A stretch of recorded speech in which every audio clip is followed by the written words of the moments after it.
No sense of sound. No smell of air. Breathless.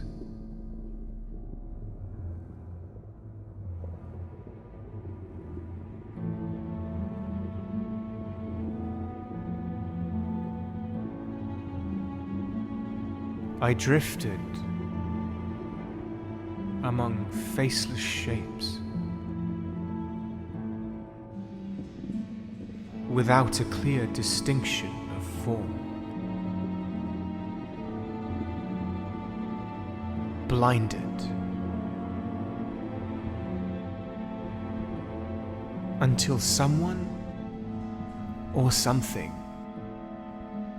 made me soar.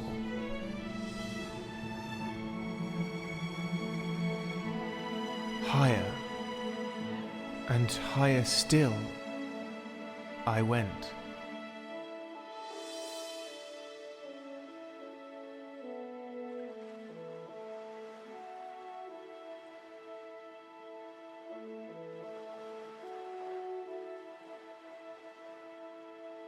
That is all I can remember.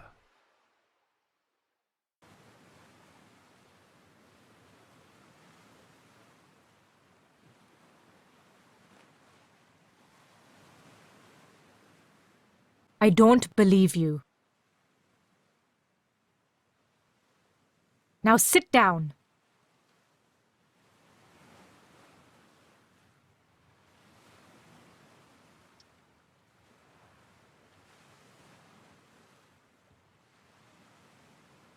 I'm sorry, but you can't leave until you tell me.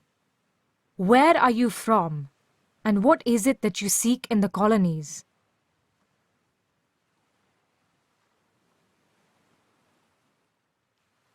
What does it matter?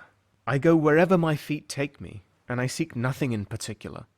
Do you or do you not swear allegiance to the Lord Protector, as a servant of his protectorate? Yes, I am a servant of the Protectorate. Aren't you? The Protectorate does not own us. The colonies may be inside her sphere of influence, but its people are not.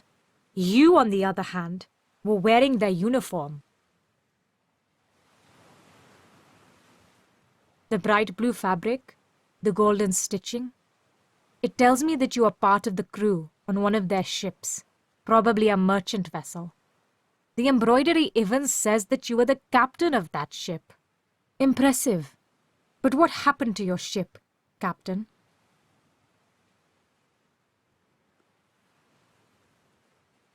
Our conversation ends here. I'm done.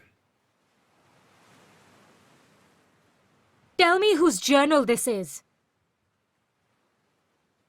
Where did you get that? Who gave that to you? It says Devan Rensburg inside. Is that you?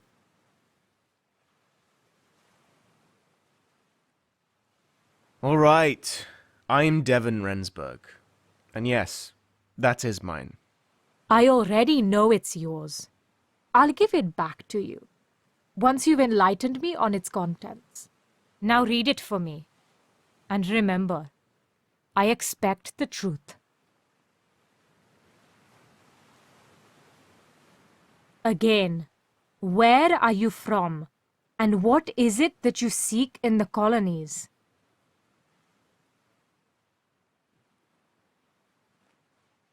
Fine, I'll give you the long version. It's not like I have any choice. I come from the West, born here in the colonies, but raised in the capital of the Protectorate's homeland. A dull and depressing city, full of stuck-up people with terrible customs. Nothing thrilling ever happened there, so I decided to leave that place, in search of adventure. I had heard about someone in the harbour recruiting men for a merchant ship sailing to the east. It was a standard trading mission along the Indigo route. I had never worked on a ship before, but enlisting in the merchant navy was the only way for me to acquire passage across the sea. So that's what I did. The recruiter, Aaron Ludlow was his name, took me in a rowing boat out of the harbour. And there she was, His lordship's vessel, Herald.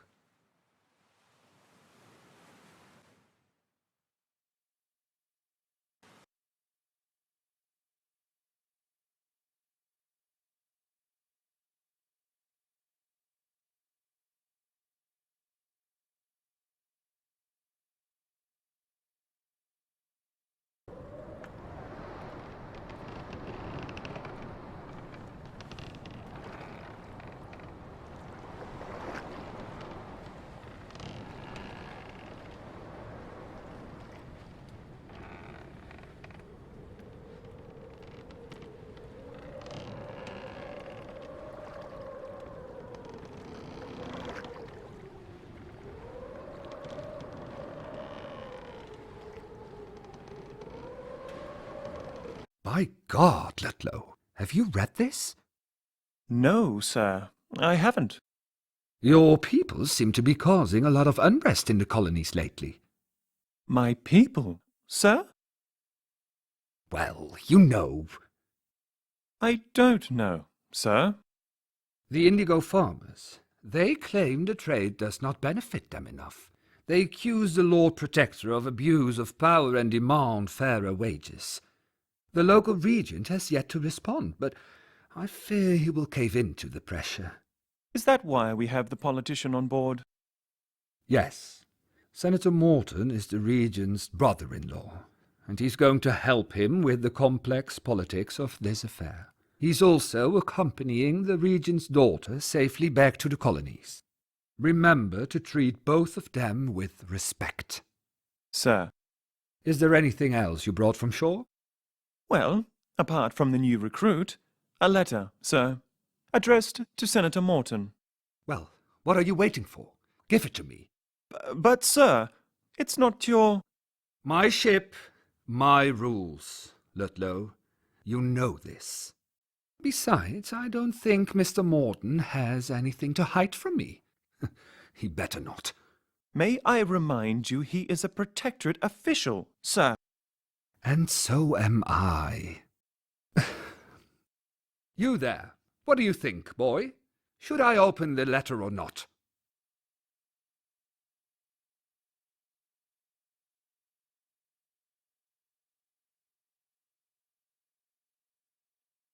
Don't open it, sir. It's none of your business, and the Protectorate won't like it. Really now? But what if it's important? What if it's something I need to know in order to keep the peace among the crew and passengers? I am the captain, after all, and I have the responsibility to know everything. You should remember that, Mr.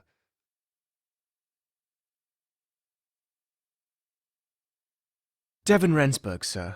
Pleased to meet you, Captain. Captain Cornelius Hendricks. Nice to have you aboard the Herald. Rensburg. I assume you understand that there are rules here. Officer Ludlow will give you the lowdown on them during your tour of the ship. Sir, I have other... But first, Ludlow, I'd like you to find Senator Morton and send him here. I need to talk to him about this letter of his. Be quick about it. I'll send Rensburg off to you in a moment. Yes, sir. Be sure to see me on deck, Devan. So then, Rensburg, I take it you must be returning home to your family?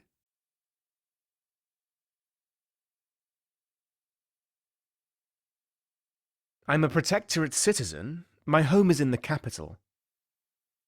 But it's time that I see my country of birth, and hopefully find out who the people were that gave me up for adoption.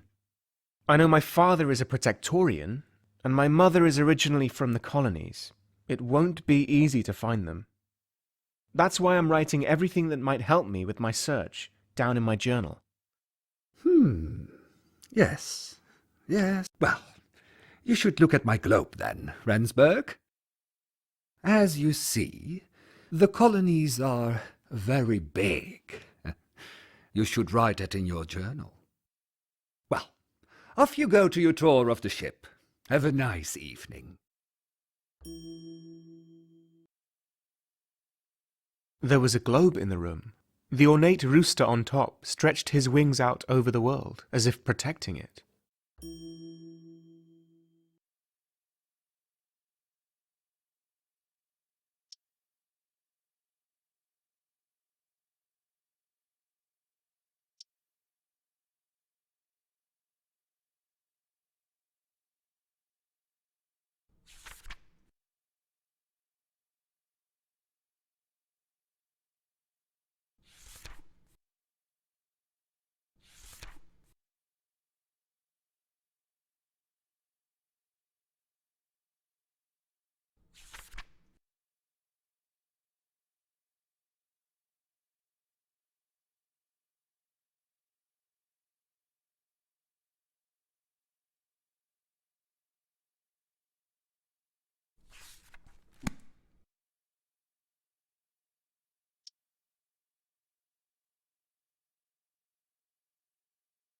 The paper stand on the captain's desk was filled with letters stamped with a protectorate seal.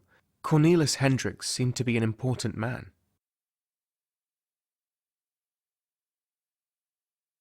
The captain's newspaper lay open on his desk. Colony unrest, it said.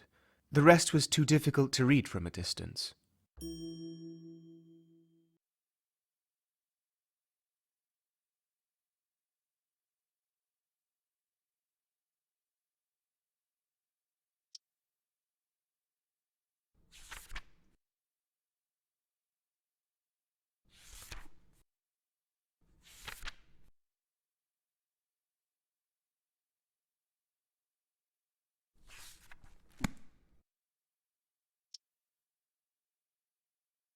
Looking at the display cabinet, I wondered what his collection of exotic and antique weapons said about the captain's character.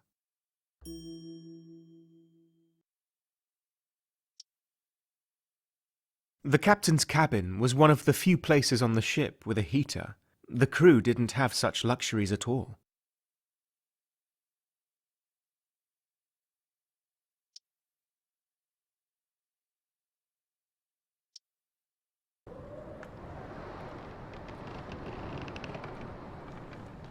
Oh, well, I would assume he's reading your letter right now, Mr. Morton.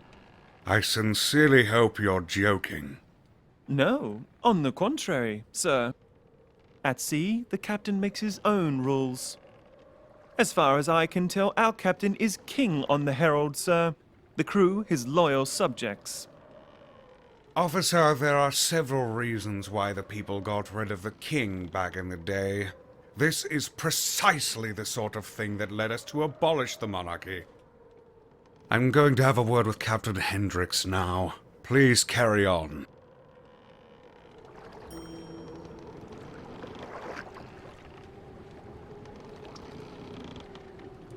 Not one, but two large ornate compasses stood on the poop deck near the ship's wheel. Protectorate design seems to favor perfect symmetry.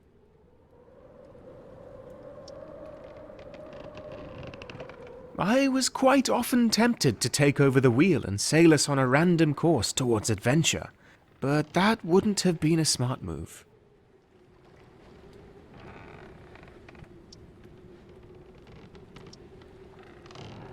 Not one. The captain's cabin was strictly off-limits without an invitation from the captain himself.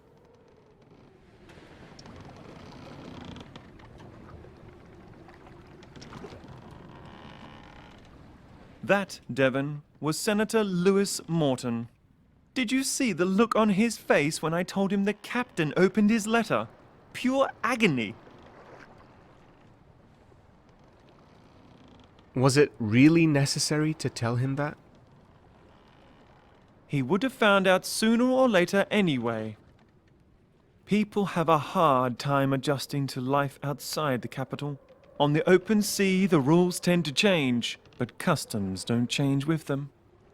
Mr. Morton is a prime example of that, and you will probably experience the same. The trick, though, is to accept change. It's something that people like Morton will never understand. But you might.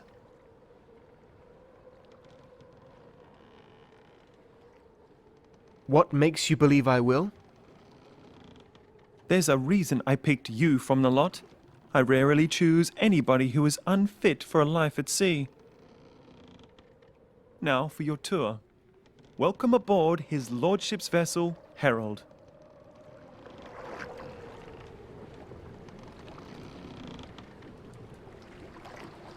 A Cromwellian-class Protectorate clipper launched in 1851. As one of the fastest sailing ships in the mercantile fleet, she can reach a top speed of 18 knots. During her short life, she has already set multiple records sailing to the colonies and back along the famous Indigo route.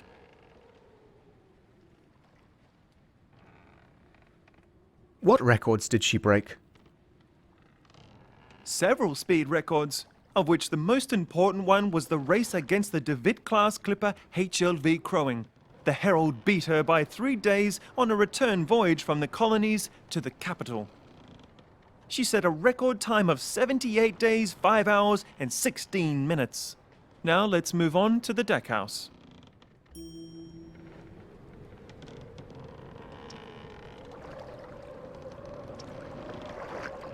The bilge pump on the weather deck was used every day. Even in good weather, some water tends to end up below decks.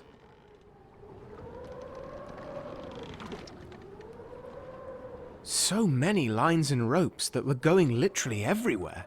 I still can't comprehend how most sailors I met on the Herald knew the function and name of all of them.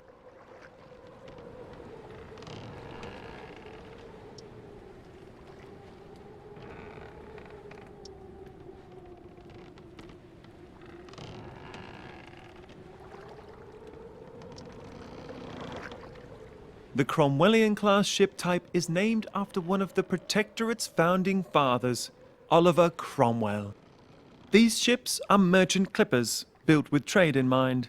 Making money is their sole purpose. The Herald is an indigo clipper, which means she mainly takes shipments of indigo powder to the Protectorate homeland. With this powder, we make the paint that coats the hulls of our ships, and the dye that gives the fabric of our clothes its bright blue hue.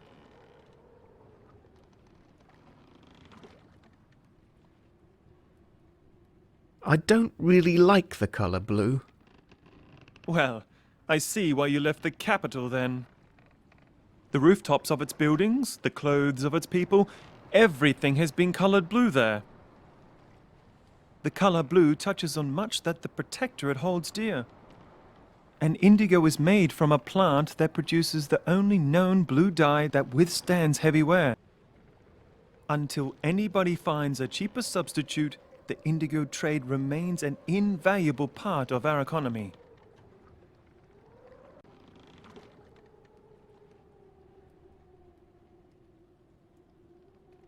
Officer, do I really need to know all this to do my job? We'll get to the practical stuff later, don't worry. First, the captain wants me to tell you why our work is so important. After all, the Protectorate is built upon free market principles that foster progress through supply and demand. Its people get paid an equal share for the work they do, and with this money they are free to do with as they wish. I am not fond of life on shore, but even I can see that the system works. For most people, at least. Now, onto the bow of the ship.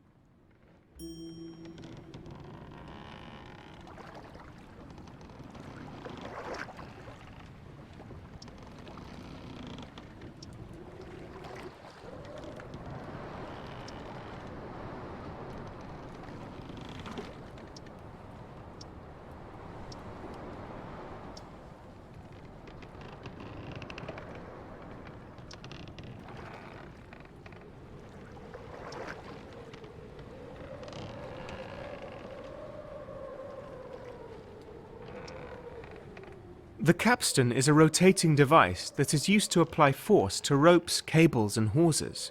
But I've heard that some captains tie disobedient sailors to it, with their arms and legs spread across the levers.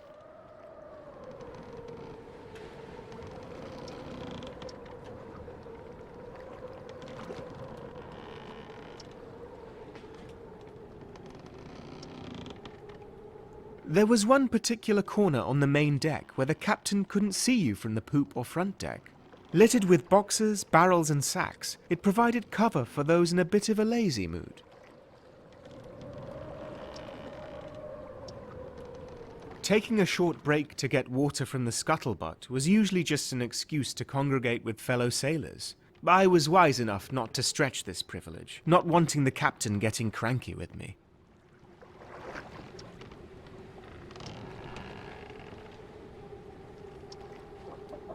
All day long you could hear the chickens cackle. Though the meat was reserved for friends of the captain, their eggs were a special treat for the crew at weekends.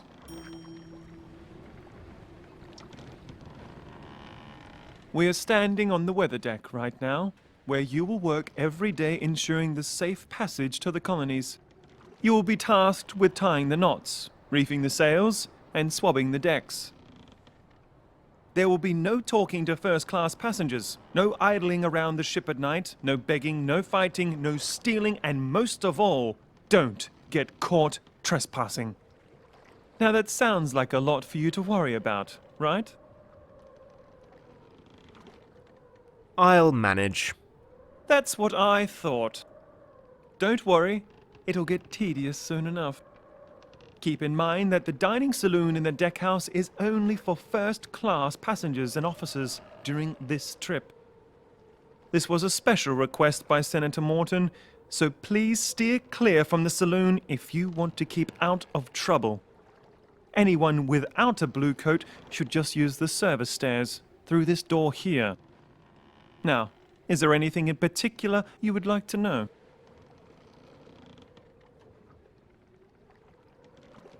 What if I wanted a blue coat? Where do I get one? You'll have to earn one. The captain is an honest man. He'll reward hard work.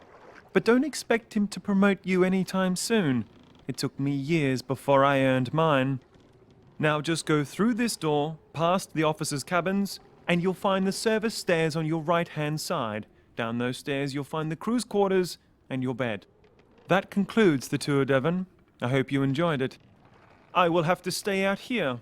I'm on watch tonight. The boatswain will wake you up tomorrow morning to prepare you for the day. Good night.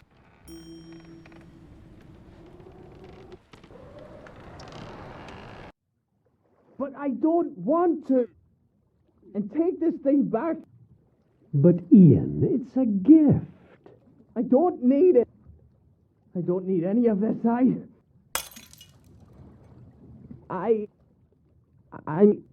Get out. I didn't mean to. Get out.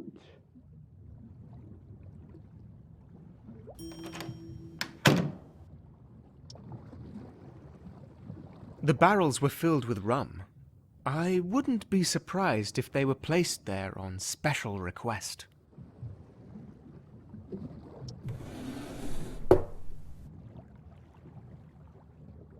I was quite surprised to find a flag in the drawer. I'm sure it would not have pleased the Lord Protector to see our symbol of power tucked away in a nightstand.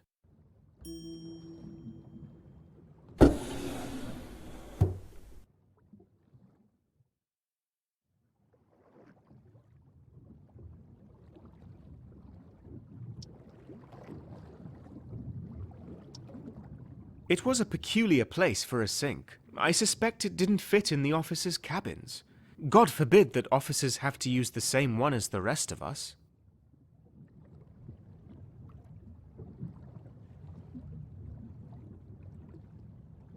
I wondered if everything was all right inside.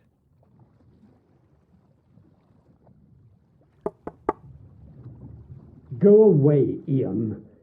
If you want to apologize for the compass, then now is not the right time.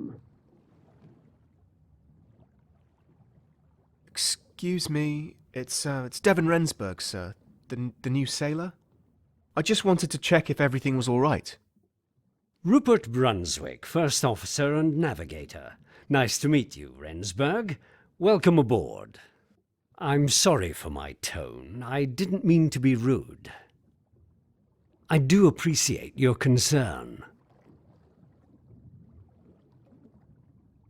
Do you want to tell me what happened, sir? Doesn't matter. I'm fine now. But let me give you some expert advice, dear boy. Be careful whom you trust on board.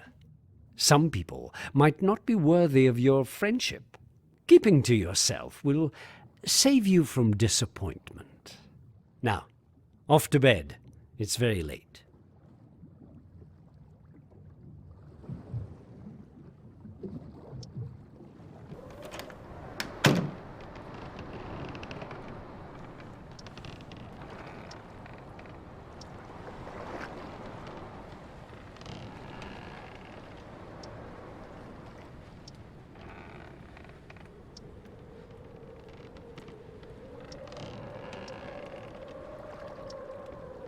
The Herald was equipped with many life belts. This relatively new invention can save people that have fallen into the ocean from drowning.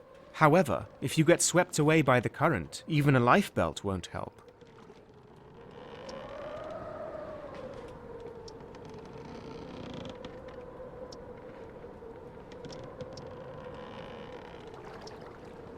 Looking through the grate, I could see the gun deck below.